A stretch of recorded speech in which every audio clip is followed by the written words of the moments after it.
ഇതാണെങ്കിലും ധ്യാനാണെങ്കിലും സിനിമ സംവിധാനം ചെയ്യുകയും നിർമ്മിക്കുകയും പാട്ടുകാരൻ കൂടിയാണ്, അവാർഡ് നേടിയിട്ടത്.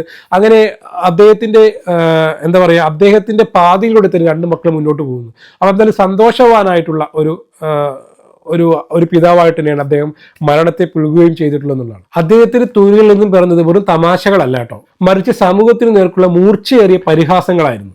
സന്ദേശത്തിലൂടെ രാഷ്ട്രീയക്കാരെയും വരവേൽപ്പിലൂടെ പ്രവാസിയായിട്ടുള്ള ഒരു മലയാളി നാട്ടിൽ വന്നിട്ട് എന്തെങ്കിലും ബിസിനസ് ചെയ്യുമ്പോൾ ഉണ്ടാകുന്ന ബുദ്ധിമുട്ടുകളെ കുറിച്ചൊക്കെ അദ്ദേഹം വളരെ ശക്തമായ രീതിയിൽ തന്നെ നർമ്മത്തിന്റെ ഭാഷയിൽ വരച്ചു കാട്ടുകയുണ്ടായി. ദാസനും വിജയനും ഇപ്പോഴും മലയാളികളുടെ പ്രിയപ്പെട്ട സുഹൃത്തായി തുടരുന്നത് ആ ഒരു തൂലികയുടെ മാന്ത്രികത കൊണ്ട് തന്നെയാണ്.